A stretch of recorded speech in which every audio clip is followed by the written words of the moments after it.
Why do you laugh at me at the beginning of every episode? Because you're weird. Thanks a lot. I'm Mum. I'm Me. And this is Bert, and that makes 3. It does. One of the things we're going to talk about today is something that somebody actually asked us, which is, I know that I couldn't do this with my mother. How are you doing it? You know? And it's okay to say we're irritated with each other sometimes. We've had a couple discussions with some friends, and they were people have been telling us what the parts that they find intriguing. And so we're going to change the name of the show a little bit. The MumAnd Me is still MumAnd Me. We're not, that's not going anywhere. But the part after it, we're not really a travel channel. We're traveling, but that's not the purpose of the show. It's informational, not educational, on the tour part of it. Consistently, the thing that people have told both you and I, right, is the relationship piece. The fact that how many people have told you they wish they would have done this with their mother. Hey there, in this episode, you're going to get a real treat. You're going to get insight into our relationship as mother-son, some of the struggles we've been through, and how we got things better. It's a process, and yes, we do get on each other's nerves, but in the end, she is more important than anything in this coach, and vice versa. We're going to have a good time sharing, lots of ins and outs, and some pretty major struggles we went through this last couple days. The struggles don't stop, but you have to look at them with a good attitude. Enjoy the show.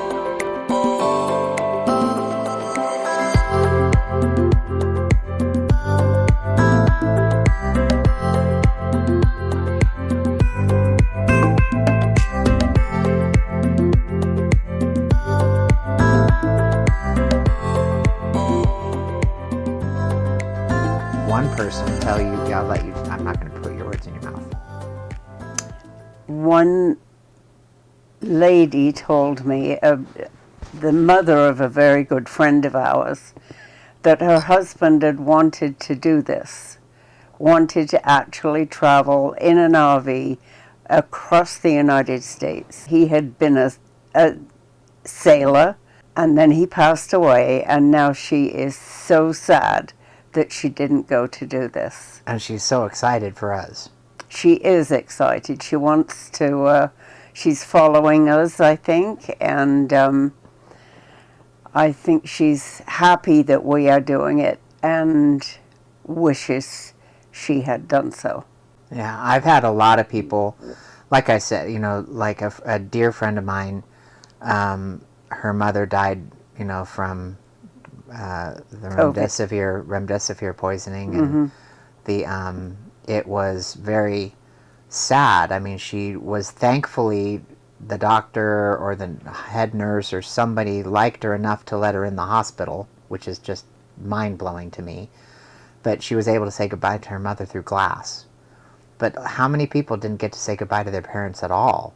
Or their husbands or their wives? There were a lot of them during that period of time. Yeah, and it's heartbreaking, and it was not something that should have happened. Right. And I'm not going to be bashful in saying I disagree with the methodology that was used, but I'm not going to get political on it. No.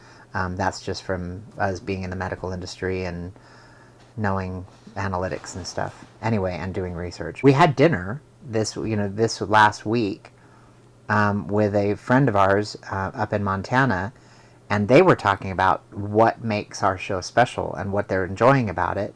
And something that really struck me was the questions that they were asking. He specifically was like, how on earth are you getting along like this? He said, there's no way I could travel with my mother like this.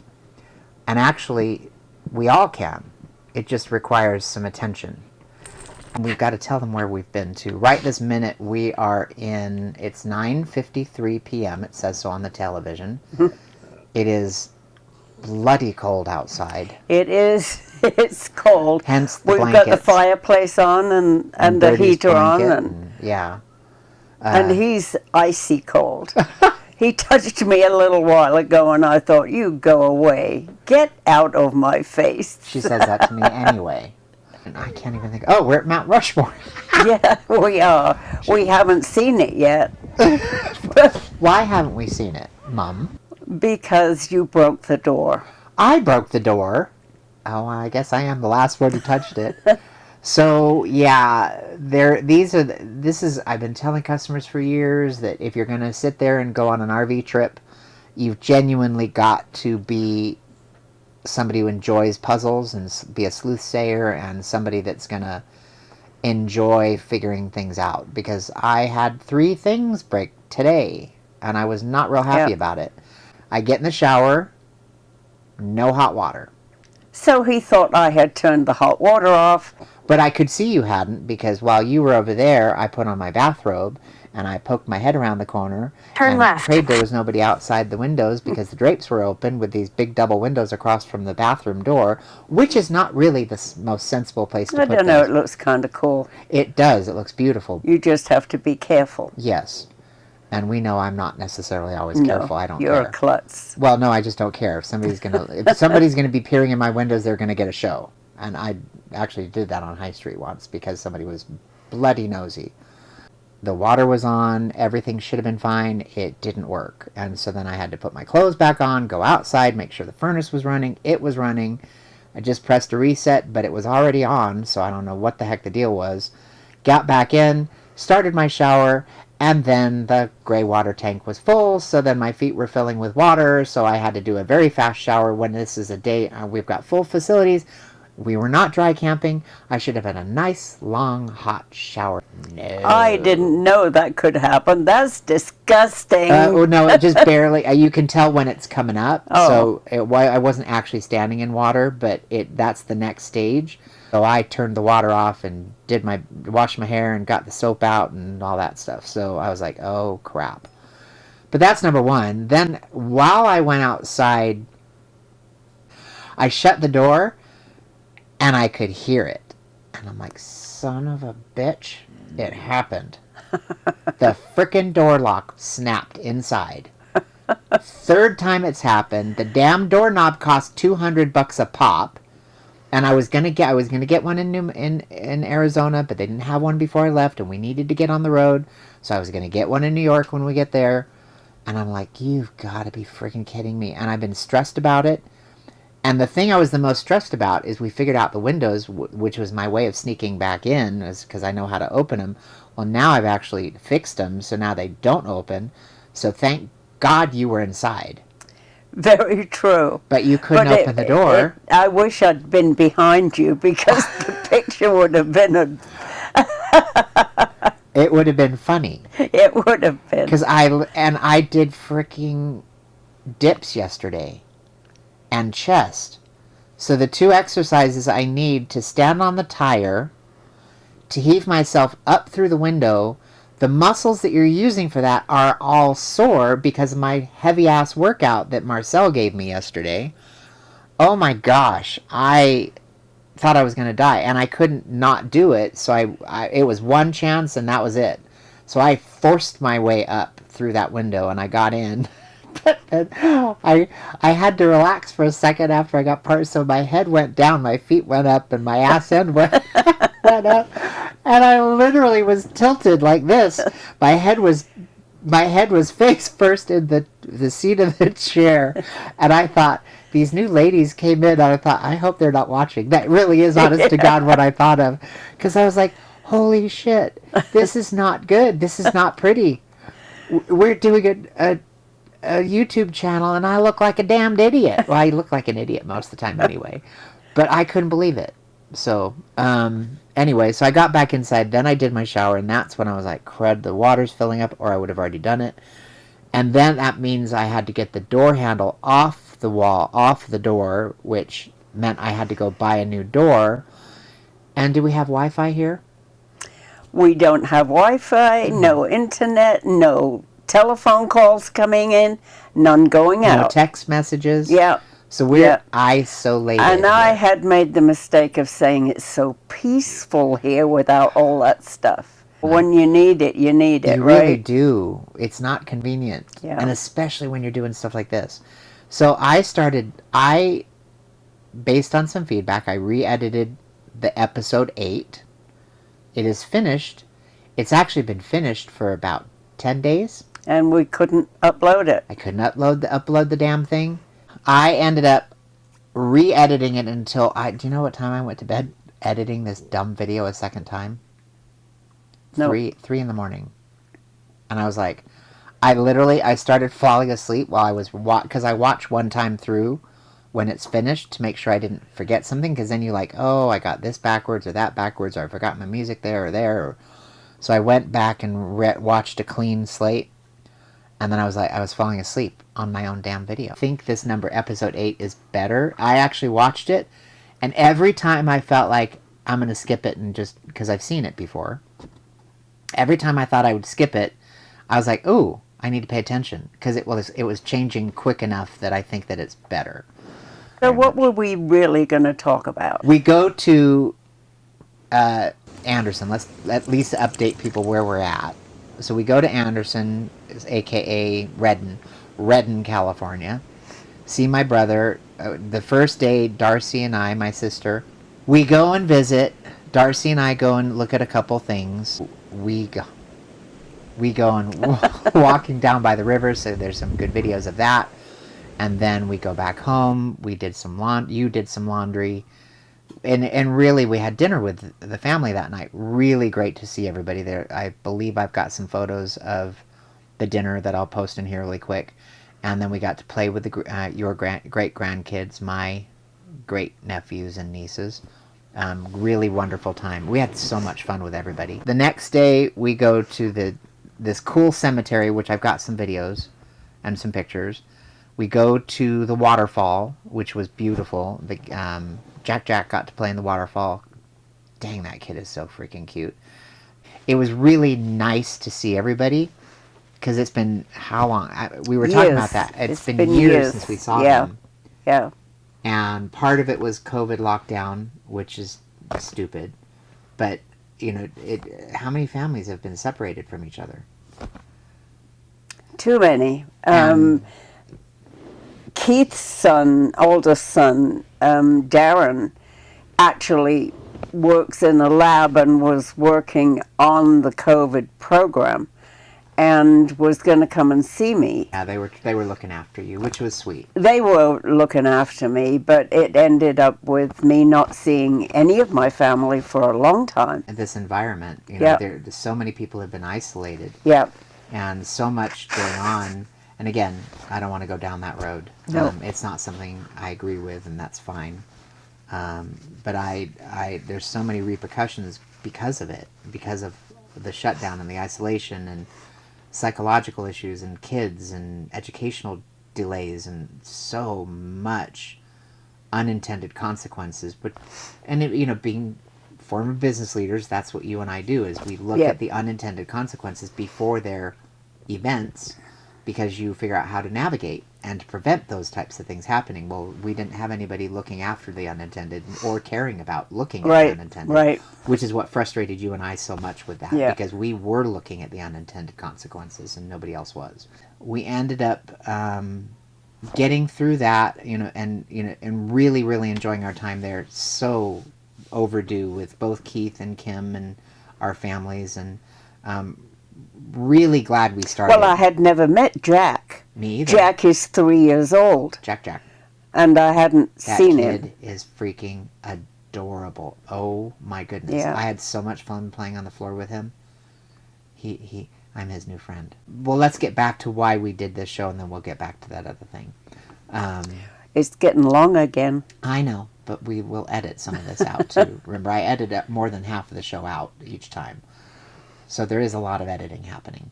But they have the purpose of the show isn't really about events and locations. It's not necessarily about interviews, which sometimes there will be.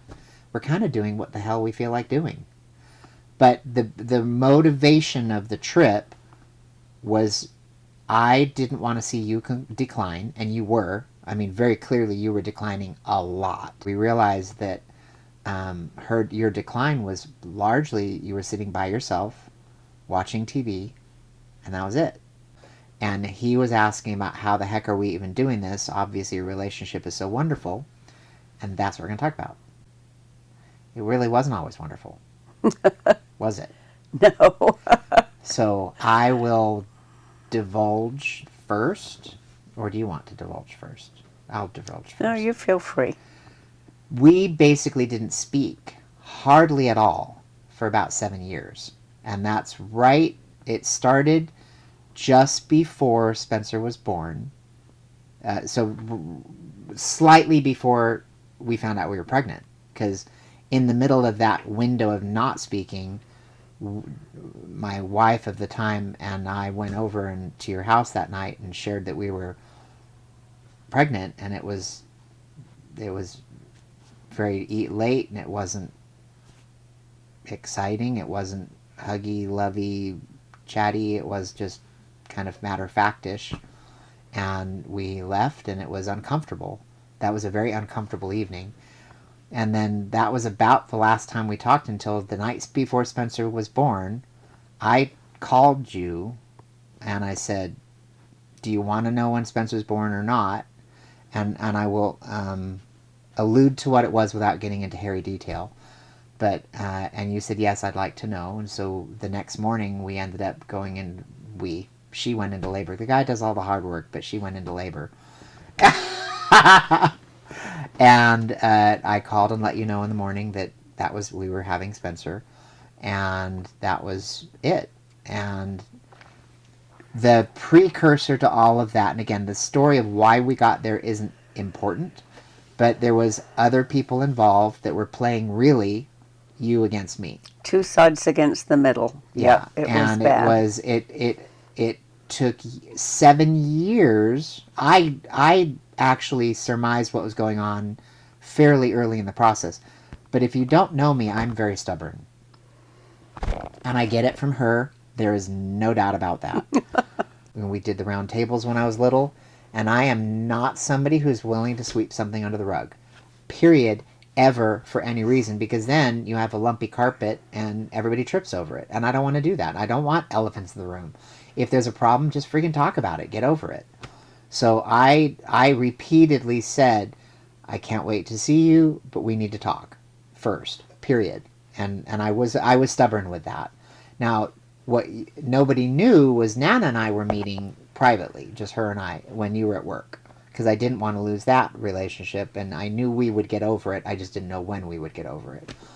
And the person that I suspected that was putting you against me and vice versa is exactly in the end who did it. And it's my in-law family, and it was ridiculous, and it pissed me off. And it ended up through that entire 7-year window. So we're talking up until Spencer's 6.5, 7 years old. That's how long this took. At the end, Nana passed away, which was heartbreaking. I came over that night when I found out. I had a in-law family member that dropped a voicemail and said, oh, by the way, your grandmother's dead. I was like, did I just hear what I think I just heard? And I replayed it like 10 times because that was the days of voicemail, which was ridiculous. And she was one of the most important people in my world. So to find out that way, I was not a little upset. I was not livid. aware that that was happened. the last. I know you weren't, but that was the last time she and I had anything to do with each other. I will not. She's not welcome at my table, and I've forgiven her, but she's not welcome at my table. And in all of that, we ended up. We talked that night once I found out, and I went over there, and everybody was kind of gone from your house at that point. And It was midnight. Yeah, and my phone had died. That's why I didn't know what was going on. But you tried to get hold of me, and you just couldn't get through to me. And Right. the other person was angry because I didn't answer my phone. Didn't have a phone to answer at that moment. So we ended up through the process of the funeral. That was belabored and difficult because of that individual. And when the ashes were spread, that individual was going to be there, and I was not going to be there if she was there. It was that simple. I don't want to be around the person. And again, I'm stubborn. And I wasn't going to force my opinion down anybody's throat. I'm not going to bitch about people. It just, I don't want to be a part of it. I want to be out. And so I did not go. And it was that trip of that person being involved in my family event without me there, all of a sudden you realized what exactly was going on with that person dividing people. And that's what that person does. They divide everybody. And now all of a sudden, I got a phone call out of the blue from you. And you're like, I'm ready to talk. And I'm like, oh, and I was so excited. And so we met at a restaurant downtown Glendale. And I'm telling this story for a reason. We met at the restaurant downtown. And you were on one side of the table with Spencer. And my wife and I were sitting on the other side. And it was something you don't say often, but when you say it, you mean it. And you looked at her and you said, I owe you an apology. I didn't realize what you were raised with, the trauma that you've lived as a member of that family. And she was shocked, because I did know that because I'd watched it for years. I mean, it was painful through our marriage, painful before our marriage. Anytime that family was involved, it was painful. I mean, it's been incredibly painful for her entire life. So I sat there and I was just thrilled. And there was a lot of tears shared that day. And then it didn't feel the same initially. Our relationship did not. And we were super close prior to that. And so it didn't feel normal. So up to that moment, is there anything you want to add? No, you've done it well. Okay. And fairly, I think. Yeah. So it took a lot of talk, a lot of discussion, a lot of uncomfortable face the problem. This is what's really going on. And over the years, we never got it back to what was normal before. What No. we got to was something that's better than what we had before. And we are super close. And yes, she irritates the shit out of me sometimes. And yes, Listen, who's talking? Good and I irritate Lord. the shit out of her sometimes. Yeah, I could have wrung your neck. I think it was yesterday or the day before. I can't remember. I'm sorry, it's daily. At some point every day. But we talk about it. And at some point, when pressure's off, then we go back to the problem and we go, okay, let's talk about what happened earlier. We deal with it. And we deal with it a little bit on the raw side, a very blunt recollection of it. And we don't pussyfoot around. We deal with it. And a large part of why I want to talk about this is, if anybody thinks that this relationship was easy, it's not been easy. It's been a lot of work to create what we've got. And we still deal with struggle. We do. And we always will, because we're human. Yeah. And like my dad, her first husband, he was somebody that left when I was 5-ish. Mm-hmm. And for years, my entire growing up and adult life, with all the bad things I heard about him from everybody, really, But I've got to say this.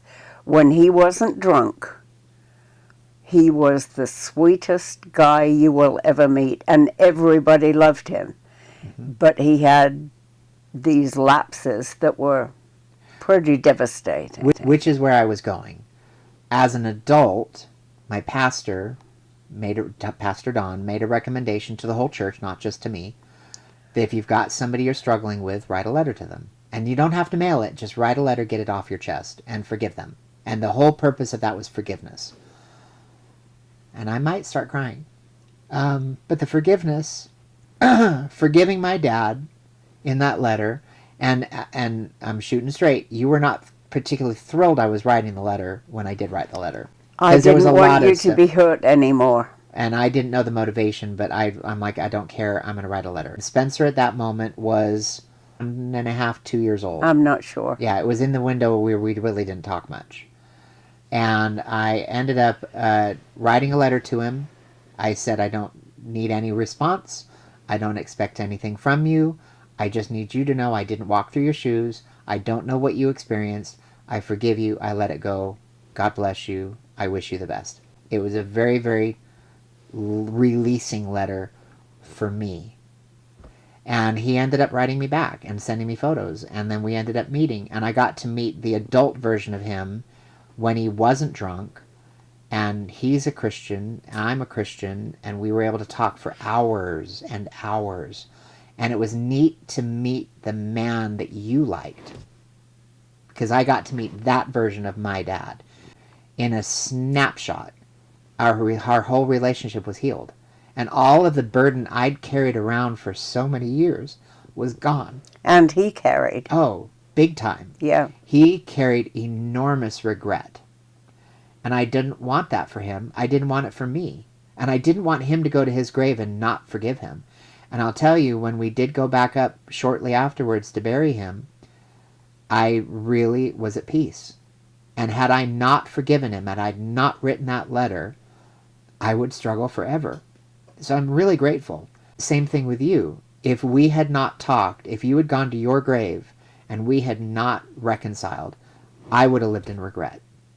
And if you had been sitting up in that room on High Street by yourself, declining while I'm working ridiculous hours, and I lost you through glass where I couldn't give you a hug and talk to you while you were passing, I would live with the regret. You know, we've talked about... We'll have none of that. Right.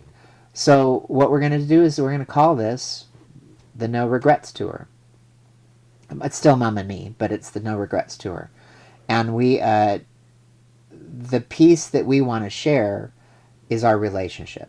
And yes, the next episode will share some of the frustrations we've had, because we've really been kind of at each other.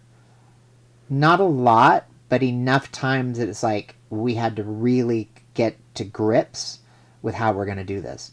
And refocus on why are we doing this. I'm not going to be preaching, I'm just sharing you from my point of view. There's a term in Hebrew, which the word is hevel, and it's the word that is used all through Ecclesiastes, and it's the thing that says everything's meaningless. That's how we translated it. But what the original translation would actually be more like, it's impossible to catch a mist, or you can't hold on to smoke, you know, because it's a vapor, it's gone, and you try and you capture it, and it really is about celebrating the moment that you're in and enjoying the moment, not regretting yesterday, not fearing tomorrow, just enjoying the moment. So in our hevel today, it was kind of funny that my head was upside down on the chair with my ass hanging out. Which is exactly where it deserved to be. I'm not joking. My ass was hanging out of the window. Literally. Yeah. I cannot be more specific. And he was groaning with pain because of all of the exercise yesterday. It was painful. But that's not the end of all the breaking today. Then the washing machine, I throw your delicate stuff in there, and it's spinning for 3 hours, or it sounds like it's spinning for 3 hours, and it's not doing a damn thing. It's just wet. And I'm like, son of a gun. So I drove out. We were supposed to go to the monument today and have a barbecue and have a fire pit and go to the town and see the taffy shop and all this Which is no longer stuff. there. So I'm a little frustrated. And that finger, I'm not flipping you off, but that finger got the metal edge of the foil thingy caught up right up under in the quick. And every time I tap it, it hurts like an SOB. I end up I tell you need a finger cot. Whatever. I don't need a damn finger cot, especially on that finger. I already have a problem with that finger. Actually, nowadays I'm pretty good with that finger, but I used to be really bad with that finger. Yeah. Anyway, I get away from here because we have no phone, so I drive away from here. So this ends up being a very funny good day. It just didn't feel like it when we were in it. So she's trying not to speak much because she knows how frustrated I am, that I can't get anything to work. Everything's breaking. So I sit there and I go to the first drive-off I can find. I have bars, so I make a phone call to the local repair people. They can't help me until we're gone. So I sit there and I go through the internet and I'm trying to search for where the heck an RV parts store is, because I got to buy a new damn lock at $200, and I need to buy a belt for our washing machine. It's only yours when it's broke. And I get all this. I'm there for like 45 minutes, fiddling with trying to figure out what to do. So I get the one guy on the phone. He says, I've got something that'll work for you, because the one I have, it isn't in stock. So I drive an hour and 15 minutes away. And by the way, our car was a degree of dirty it has never been before. Because of following behind the RV, it was thick, caked garbage. Bloody hell. So I sit there and I get all this stuff sorted out. I know where the car wash is. I know where the Lowe's is for the belts. As I'm pulling out, everybody's like going to this particular pull out. And I'm like, that's weird. People don't use... And then I flip over my shoulder and bugger me, the frickin' monument was right above me and I didn't get out and take a picture of it. I'm like, you've got to be kidding me. You're such a dope. I sat for 45 minutes in front with a beautiful view. Didn't bother to look up. And I didn't want to see it without you. So I was like... Too late. Oh my gosh. It was huge. It was right there. I'm like, you've got to be joking me. I was underneath him. They asked me before we started this trip what was the one thing that I wanted to see most. Mount Rushmore. Oh, wait till you see it. It's beautiful. I've got pictures, but I won't show her because I did stop there later on the way back to take pictures with the sunset behind it because it was beautiful. Lovely, Greg. But, thank you so much. And now they all know why I get so pissed off with you. Yeah. Well, I'm sorry. So anyway, I go get the part. He's funny. He actually avoided me when I got there, which I thought was hilarious. He intentionally avoided me because we were having fun on the phone. Andy at the RV World. And then I drive to Lowe's, and the Lowe's people help me figure out what I'm supposed to do. I get the car wash done. I get back here, and then it turns out the door fixed, and they had a different version, and this one's not going to break. I can open this one. You can open it. So the fact that it broke is a blessing in disguise. Because when I tried to get out of the RV with the other lock, I could not open the door. Which there was some benefit to that. I could lock her in. But then I start fiddling with the washer. I do the reset thingy, and I find out the washer's not actually broken. I think the circuit board needs replacement, but it works. So I got a load of laundry done. So that is actually, and it works better than it did before because now I know how to use the dumb thing. It all worked out actually really well and cheaply comparative to what it could have been. This is the No Regrets the No Regrets tour. We're going to talk about our relationship and how do you do this stuff with people that get on your nerves.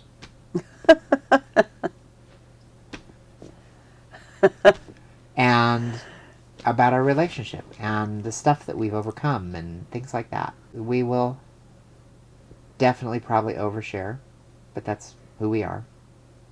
We are. There's not a lot of glass houses here. And one other thing I want to share. I tell people all the time, when you go to a new place, like we're in Mount Rushmore, there's a whole new world that's an hour away from us that we've never explored. So there's a whole bunch of stuff to do once you get away from your place. Because you know your place, you know your 1 hour peripheral, but you don't know somebody else's peripheral, of 1 hour peripheral. So what we're doing is we're going to new spots, and those new spots envelop a whole new world. Everywhere is an hour away from somewhere. So just remember that and start traveling. Right? Yep, right. Cheers. We'll see you later. Good night. Mine's all gone. I can't cheers you. She's a lush. I'm turning off my microphone. She's a lush. That means I can tell you all the stuff she doesn't want me to tell you now. She can't defend herself. Hey, thanks for watching. If you had a good time, tell everybody. If you didn't have a good time, don't tell anybody. And now for all the important bits. Please remember to like, share, follow, comment on the video. And if you would like to partner with us, you can find us on Patreon. You can sponsor a day, a week, an episode, or we can talk about being an affiliate program. See you soon and have a great day.